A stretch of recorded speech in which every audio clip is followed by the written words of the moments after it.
우리는 이 코로나가 얼마나 무서운지를 실감하는 그런 세상을 지금 살아가고 있습니다. 아시다시피 치료제도 없습니다. 네, 그리고 백신도 없습니다. 인류가 한 번도 경험해보지 못한 이 바이러스 때문에 얼마나 두려움에 쌓여 있는지 우리가 잘 알고 있습니다. 자칭 이 문화와 문명에서 동양보다도 훨씬 앞섰다고 하면서 아시아의 질병이다, 이런 태도를 가지고 아시아인들을 인종적 차별을 해왔던 이 서양, 지금은요 이 코로나19와 사투를 벌이고 있는 중입니다. 4월 16일 기준이거든요. 전 세계적으로 확진자가 한 200만 명 이상이고요, 사망자가 13만 명 이상입니다. 그리고 회복되신 분들이 한 51만 명 되고요, 5만 명 이상 확진국은 미국이 약 64만 명, 스페인이 약 18만 명, 이탈리아가 16만 명, 프랑스가 14만 명, 독일이 13만 명, 영국이 9만 8천 명, 중국이 8만 2천 명, 이란이 7만 6천 명, 터키가 6만 9천 명. 잘 아시다시피 우리나라도 10,000명 이상이고 어제부로 일본이 우리보다도 확진자 수가 더 많아졌다라는 그런 이야기를 들었습니다. 솔직하게 지금 인간이 가지고 있는 능력으로는 코로나19를 이길 수 있는 힘이 없습니다. 단지 이 시간이 지나가기를 바라고 있고 버티고 있는 것이죠. 우리도 지금 사회적 거리를 두고 예배하면서 이 시간이 빨리 지나가고 끝났으면 좋겠다라는 바람을 가지고 모이고 있는 것이죠. 그리고 더 비관적인 것은 감염병 학회에 따르면 앞으로는 더 지독한 이런 바이러스들이 창궐할 것이다 라는 그런 사실입니다. 게다가 앞으로 우리가 살아갈 세상은요, 감염병보다 더 무서운 세상이 찾아올 수도 있습니다. 왜냐하면 인간이라는 존재 가치와 존엄성을 기대할 수 없는 그런 세상이 오기 때문이죠. 우리 시대는 나이로 인간을 평가해 왔습니다. 10대는, 저를 한번 따라서 해보시죠. 10대는 샘플. 좀 꺼림칙하세요? 이게 우리 시대의 지금 평가니까 같이 한번 웃기지도 않는 참 슬픈 이야기인데 지금은 그렇게 사람들을 평가해 가는 것 같아요. 저를 한번 따라서 해보시죠.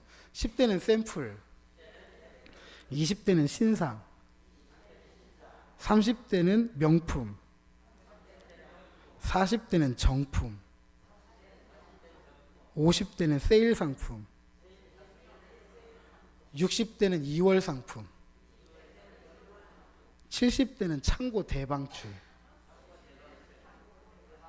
80대는 폐기 처분. 참 씁쓸하죠. 솔직히 부정할 수 없잖아요. 부정할 수 없잖아요. 연세가 드시면 드실수록 설 자리가 있어요, 없어요? 없어지잖아요. 자꾸 내가 차지하고 있었던 자리들이 없어지잖아요. 참 슬픈 이야기입니다. 이게 오늘 현실이거든요. 그런데 앞으로는 이런 나이가 아니라 인공지능에 의해서 인간이라는 존재 가치, 인간의 존엄성이 사라질 수 있는 시대가 온다라는 사실입니다. 역설적이지만 여러분 잘 아시는 바둑 천재 이세돌 씨 아시죠? 2016년인가요? 딥 러닝하는 알파고와 세기의 대결을 벌였습니다. 컴퓨터가 이길 것이냐? 사람이 이길 것이냐? 사람이 이길 것이냐? 인공지능이 이길 것이냐? 그래도 대부분의 사람들은 이렇게 생각했습니다. 바둑이라는 것이 굉장히 많은 수싸움이기 때문에 그래도 인공지능이 거기까지는 따라오지 못할 것이다. 그런데 결국 누가 이겼죠? 컴퓨터가 이겼어요. 인공지능이 이겼어요. 이세솔 씨가 깜짝 놀랐습니다. 이렇게 처참하게 패할 줄은 몰랐어요. 인간이 만들어 오는 인공지능 때문에 인간이 할 수 있는 일이 적어지는 거예요. 농사를 예전에는 사람들이 지었지만 이제는 인공지능이 처리하면 됩니다. 지금도 많은 부분에서 농사에 과학적 기술이 들어와 있잖아요. 날씨를, 환경을 다 평가해요. 그리고 거기에 맞추어서 처리하도록 그렇게 되어가고 있습니다. 운전도 사람이 하는 게 아니에요. 운전도 누가 하냐면 인공지능이 처리합니다. 교육도 이제는 배우는 것이 아니라 인공지능의 정보를 제공받으면 돼요. 미래 예측자들은 2050년 정도 되면 인공지능이 우리의 삶의 대부분을 차지할 것이다 라고 말하고 있습니다. 다시 말해서 우리가 살아갈 미래는 인간의 능력으로 감당하기 어려운 그런 세상이다 라는 사실입니다. 그렇다면 인간의 능력으로 감당할 수 없는 세상을 살아가는 우리는 어떻게 이 세상을 살아갈 수 있을까? 무엇이 감염과 같은 두려움 속에서 또 인간의 존재 가치와 인간의 존엄성이 사라진 세상 속에서 인간이 인간답게 살아갈 수 있도록 할 것인가? 오늘 본문은 감당할 수 없는 상황과 환경, 세상 속에서 그것을 뛰어넘는 가장 인간적인 삶이 무엇인지, 인간다움이 무엇인지 우리에게 가르쳐주고 있습니다. 자, 오늘 본문은 여호와의 은혜의 해, 하나님의 보복의 날, 즉 희년을 선포하는 것으로 시작합니다. 그렇다면 이 일을 위해서 소명을 받은 사람, 하나님께로부터 기름 부음 받은 자는 누구일까? 대부분 이 인물에 대해서 이사야 40장 이하 55장에서 등장하는 하나님의 종이다라고 이야기를 합니다. 이 하나님의 종의 사명은 여호와의 은혜에 가난한 자에게 아름다운 소식을 전하는 것입니다. 마음이 상한 자를 고치고 포로된 자에게 자유를 선포하고 갇힌 자에게 노임을 선포함으로써 모든 슬픈 자를 위로하는 것이죠. 그 슬픈 자에게는 화관을 주어서 죄를 대신하게 하고 기쁨의 기름으로 슬픔을 대신하게 하고 찬송의 옷으로 근심을 대신하게 하는 것이 하나님의 종이 부름받은 사명이다라고 가르치고 있습니다. 그리고 이렇게 아름다운 소식을 듣는 자들로 하여금 여호와의 영광을 드러내고 나타내는 의의 나무가 되도록 하는 것이라고 오늘 본문은 우리에게 이야기해 주고 있습니다. 의의 나무가 된 이들이 황폐한 성읍을 중수한다. 외인들과 이방인들, 즉 열방을 다스린다라고 하였습니다. 이로써 칭찬을 받고 누리게 된다. 6절에 보니까 오직 너희는 여호와의 제사장이라 일컬음을 받을 것이라 사람들이 너희를 우리 하나님의 봉사자라 할 것이며 너희가 이방 나라들의 재물을 먹으며 그들의 영광을 얻어 자랑할 것이니라. 의의 나무는 여호와의 제사장, 하나님의 봉사자가 되어서 가난한 자에게 아름다운 소식을 전했던 그 하나님의 종의 사명을 이어받고 이 땅에 그 사명을 감당하는 사람들이라고 가르치고 있는 것입니다. 여호와의 제사장은 이스라엘 백성이 하나님의 소명입니다. 이 소명을 여호와의 은혜의 해 희년에 성취하게 되는 것입니다. 희년은 안식년이 7번 지난 50년 만에 돌아오는 해를 말합니다. 하나님은 이스라엘 12지파에게 각각 기업을 나누어 주셨잖아요. 땅을 나누어 주셨습니다. 태어날 때부터 살아갈 수 있는 가장 기본적인 것을 이스라엘 백성들에게 하나님께서 제공해 주신 것이죠. 그래서 안식년에는, 희년에는 빚을 탕감해 줍니다. 삶을 살아갈 수 있도록 여건을 마련해 주는 거죠. 빚을 졌다 할지라도 빚을 탕감해 줘서 살아가도록 해주는 거예요. 가난해가지고 땅을 팔아서 살았다고 한다면 땅을 잃어서 삶을 살아갈 수가 없기 때문에 다시 삶을 살아갈 수 있도록 땅을 돌려주는 거예요. 가난해가지고 몸이 팔려갔어요. 노예가 됐어요. 자신의 삶을 잃어버렸어요. 그런 사람들에게 삶을 살아갈 수 있도록 노예에서 자유를 주어서 자유인이 되도록 해주는 것이 바로 희년입니다. 그래서 희년에는 땅과 집이 원래의 주인으로 돌아가고 노예가 해방이 되었을 뿐만 아니라 가지고 있던 부채가 다 면제되는 거예요. 다시 삶을 살아갈 수 있도록.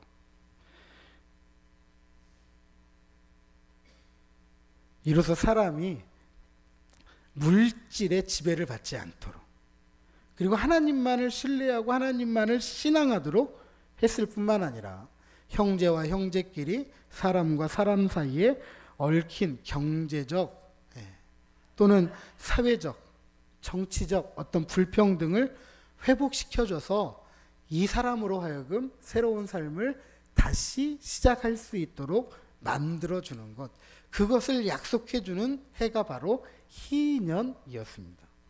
그래서 오늘 7절에 보면 희년의 수치 대신 보상을 배나 얻게 하신다. 능욕 대신에 몫으로 즐거워하게 하신다라고 했습니다. 오랫동안 이방의 수치가 되었던 이스라엘이 장자의 몫을 쥐게 되고 자기 땅에서 갑절이나 얻고 영원한 기쁨을 누린다는 것, 이것이 얼마나 큰 기쁨인지 우리는 상상해 볼 수가 있습니다. 왜입니까? 우리 8절을 같이 한번 읽어보도록 하겠습니다. 8절입니다. 시작. 정의를 사랑하며 불의의 강탈을 미워하여 성실히 그들에게 갚아주고 그들과 영원한 언약을 맺을 것이라. 아멘.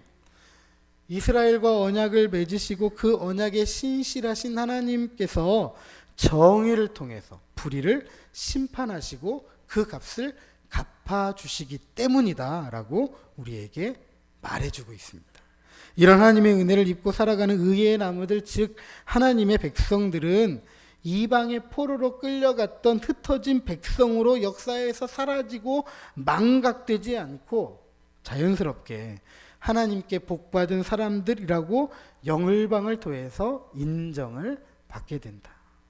이것을 통해서 하나님은 오래된 아브라함과의 언약을 기억하시고 그것을 성취하신다라고 우리에게 약속해주고 있는 것입니다. 이것이 이스라엘에게, 하나님의 백성들에게 얼마나 큰 기쁨이 되었을지는 어렵지 않게 우리가 생각해 볼 수 있습니다. 그래서 오늘 보면 10절 이하 11절에 보면 이 기쁨을 혼인잔치에 비유하고 있고 봄의 기운에 비유를 하고 있습니다. 신랑이 사모를 쓰며 신부가 자기 보석으로 단장함 같다. 땅이 싹을 내며 동산이 거기 뿌린 것을 움돋게 함과 같다. 이로써 하나님의 공의와 찬송을 모든 나라 앞에서 솟아나게 한다라고 하였습니다. 특별히 신약 성경에 보면 혼인잔치를 그리스도와 교회의 연합으로 설명을 하고 있습니다. 그리고 요한계시록 19장에 보면 종말에 어린 양의 혼인잔치를 가르칩니다. 그리고 이 혼인잔치에 참여하는 이들은 주님이 다시 오시는 그날까지 붙잡은 신앙의 이 도를 끝까지 놓지 않습니다. 결국 이와 같은 신앙생활은 하나님께로부터 시작되고 하나님께로 말미암아서 가능한 것이죠. 하지만 하나님은 이런 신앙생활을 통해서 주님을 더욱 닮아가도록 한다라는 것을 우리는 잊어서는 안 될 것입니다. 다시 말해서 하나님께로부터 시작되고 하나님께로 말미암는 여호와의 은혜의 해를 소망하고 받다 누리는 사람은 그 여호와의 은혜의 해를 선포하고 증거하고 나누는 사람으로 이 땅을 살아가야 된다라고 우리에게 가르치고 있는 것입니다. 즉 이스라엘 백성으로 은유가 되는 교회는 희년을 선포하는 하나님의 종으로 말미암아서 제 대신 화관을, 슬픔 대신 기쁨을, 근심 대신 찬송을 받은 이들이기에 의의 나무처럼 물질의 지배를 뛰어넘고 하나님을 신뢰하면서 형제와 형제끼리, 사람과 사람 사이에 얽힌 경제적이고 사회적인 불평등을 회복시켜서 새로운 삶을 살아가도록 도와주는 것입니다. 그 일을 통해서 하나님의 통치를 이루어가는 거죠. 하나님께서 이루어신 저 하늘의 뜻을 이 땅에 이루어가는 삶을 살아가는 바로 그 사람이 여호와의 제사장, 하나님의 봉사자이다라는 사실입니다. 누가복음 4장에 보면 예수님은 오늘 본문을 인용하면서 자신의 사역이 무엇인지를 잘 그려주고 있습니다. 그리고 교회로서 우리는 이런 예수님의 사역을 오늘도 이 땅에 성취해가는 존재입니다. 그런데 이런 예수님의 사역이 놀라우리만큼 대단하게 보이지 않습니다. 다시 말해서 신적인 사역이라기보다는 오히려 인간적인데 너무나도 인간적인 사역입니다. 다시 말해서 여호와의 제사장, 하나님의 봉사자가 여호와의 은혜를 선포하는 것은, 그것을 나누는 것은 물론 하나님의 사역이지만 이 사역은 우리가 따라갈 수 없는 그런 류의 사역이 아니라 가장 인간적인 사역이라는 것입니다. 저를 한번 따라서 하십니다. 가장 인간적인 것이 가장 신적인 것이다. 또 이렇게도 한번 말해볼 수 있거든요. 저를 한번 따라서 하시죠. 가장 신적인 사역이 가장 인간적인 사역이다. 자, 오늘 본문 인간적인, 너무나도 인간적인 하나님의 사역으로 우리를 부르고 있습니다. 그 사역이 무엇이냐? 마음이 상한 자를 고치는 거예요. 포로된 자에게 자유를 주는 것이고 갇힌 자에게 노임을 선포하는 것입니다.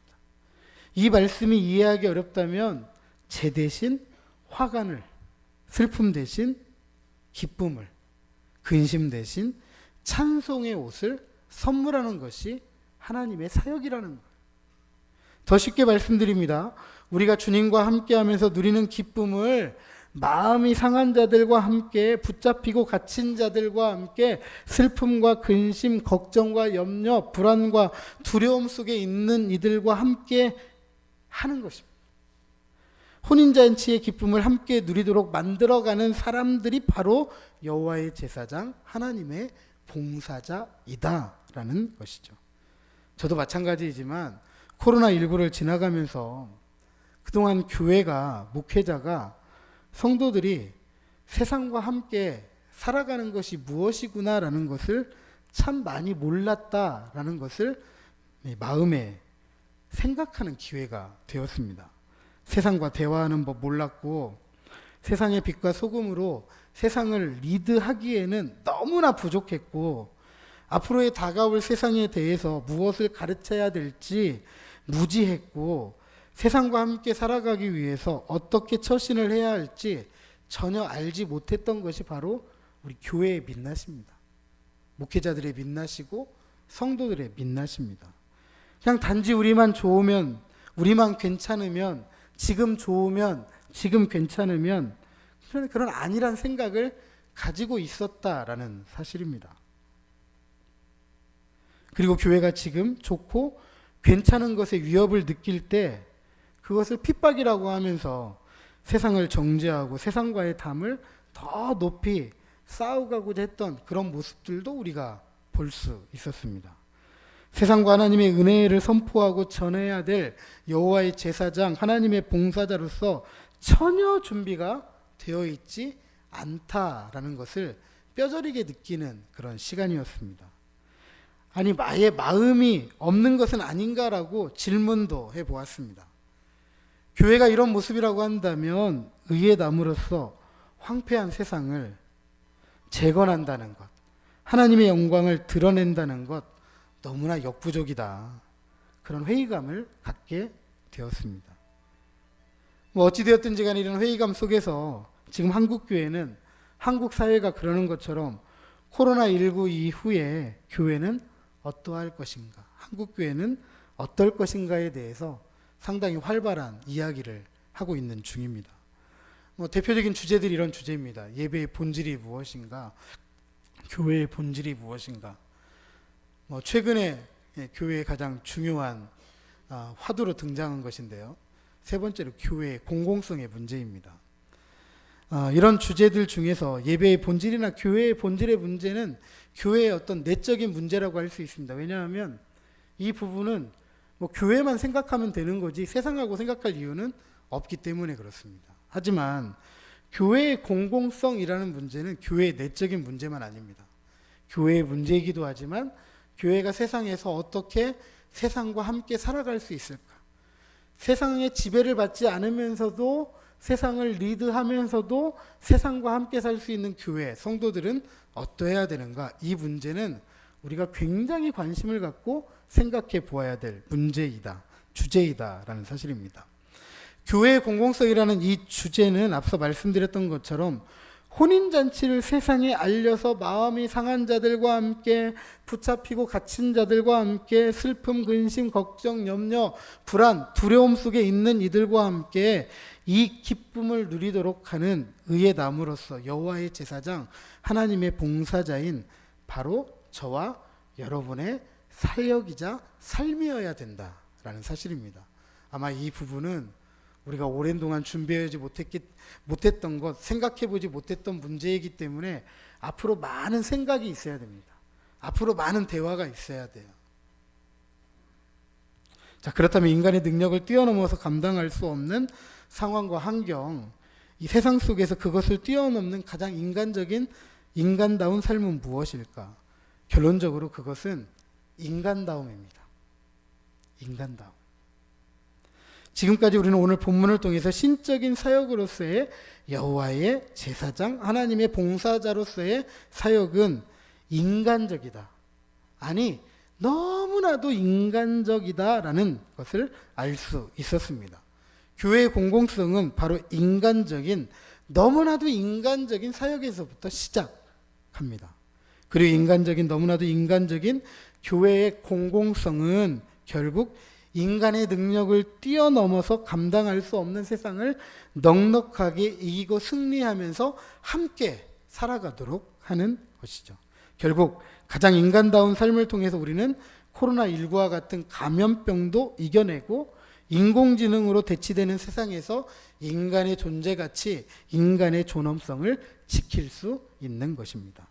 그것을 어떻게 알 수 있을까? 코로나19를 보면 알아요.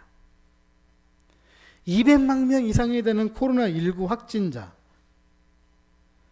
13만 명이 넘는 코로나19 사망자 사이에서 사투를 벌이고 있는 분들이 있잖아요.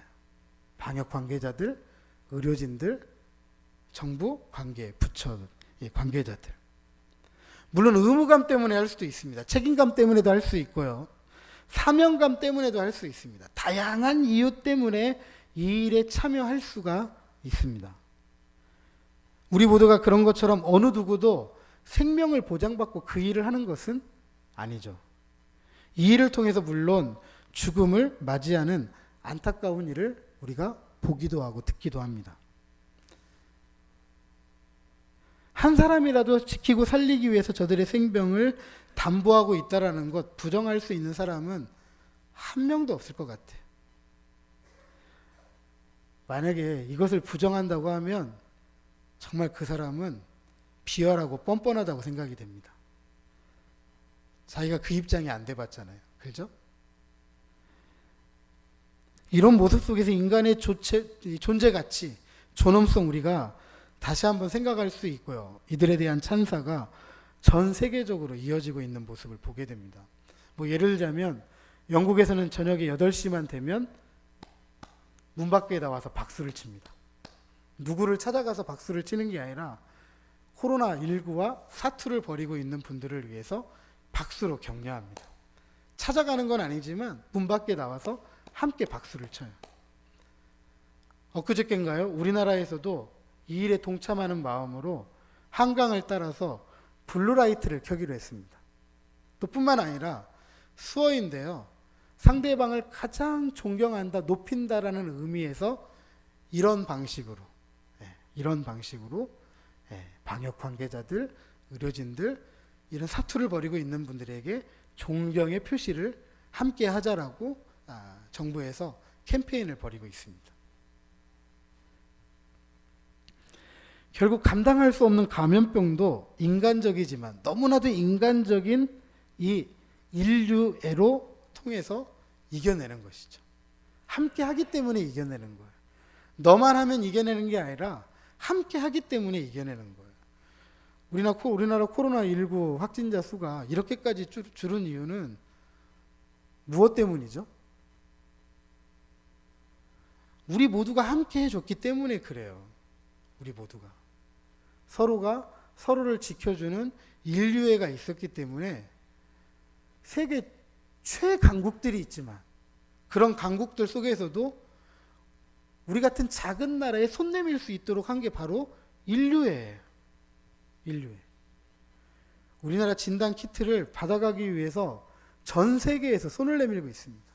그리고 우리나라는 이것을 아깝다 하지 않고 내주고 있어요.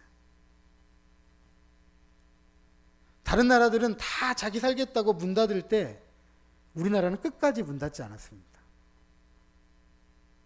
이유는 한 가지예요. 우리만 살 수 없기 때문에 그래요. 모두가 함께 살아가는 세상이기 때문에 함께 협력하지 않으면 살 수가 없다라는 것을 알고 있었기 때문에 문 닫지 않았던 거예요.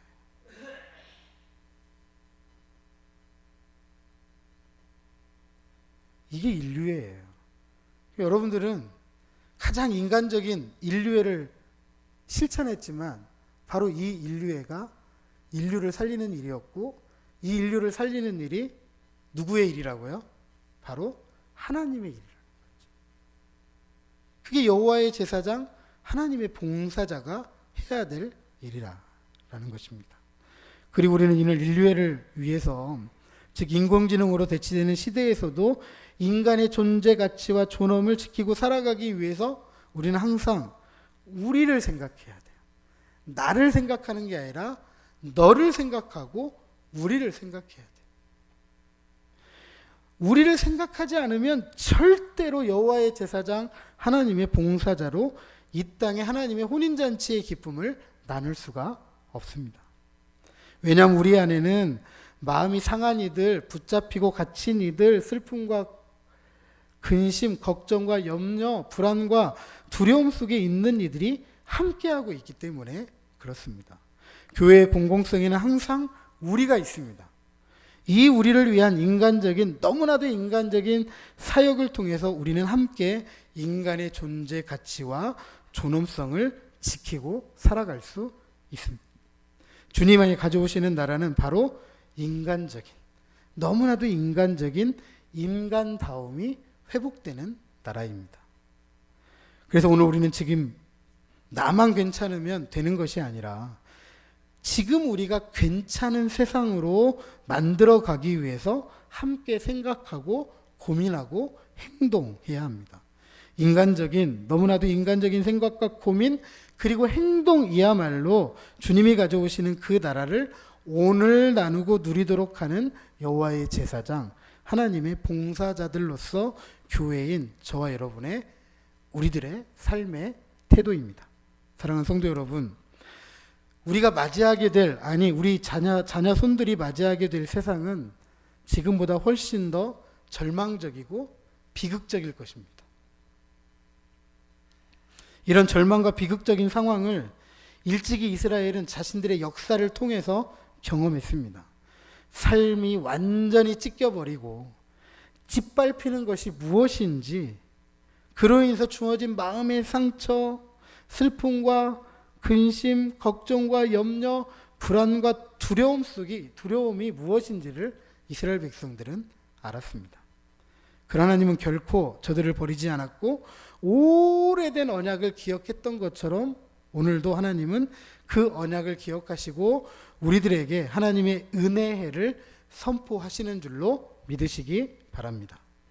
그리고 그 소망을 가진 의의 나무들을 통해서 혼인잔치의 기쁨을 세상에 전하는 여호와의 제사장, 하나님의 봉사자가 되도록 우리를 오늘도 부르고 계십니다. 그러게 우리는 혼인잔치의 기쁨을 나누는 여호와의 제사장, 하나님의 봉사자로서 인간적인, 너무나도 인간적인 이 하나님의 사역을 통해서 하나님의 통치를 이 땅에 이루어 갈 수 있습니다. 그럴 때 세상 사람들이 우리를 이렇게 평가합니다. 세상이 감당할 수 없는 사람이다.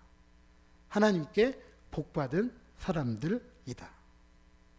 부디 인류애라는 인간적인, 너무나도 인간적인 이 하나님의 사역을 통해서 하나님의 통치를 이 땅에 이루어갈 때 감당할 수 없는 상황과 환경, 세상 속에서 그것을 뛰어넘는 여호와의 제사장, 하나님의 봉사자로 살아가는 저와 여러분, 우리 모두가 되시기를 주님의 이름으로 축복합니다. 저를 한 번 더 따라서 하십니다. 가장 인간적인 것이 가장 신적인 것이다. 가장 인간적인 사역이 가장 신적인 사역이다. 아멘. 기도하겠습니다. 하나님, 코로나19 또 앞으로 다가올 세상, 우리 인간이 감당하기는 벅찬 그런 상황이고 환경이고 세상입니다. 그런 환경과 상황과 세상 속에서 과연 사람이 어떻게 살아갈 수 있을까? 인간답게 살아갈 수 있을까? 그것은 우리를 생각하면서 하나님께서 우리에게 주시고자 하시는 여호와의 은혜의 혼인잔치의 기쁨을 함께 나누는 여호와의 제사장, 하나님의 봉사자들을 통해서 이 땅에 하나님의 뜻을 이루어가는 것인 줄로 믿습니다. 그 뜻은 너무나 어렵고 우리가 따라갈 수 없는 것이 아니라 가장 인간적인 것이고 가장 인간적인 사역입니다.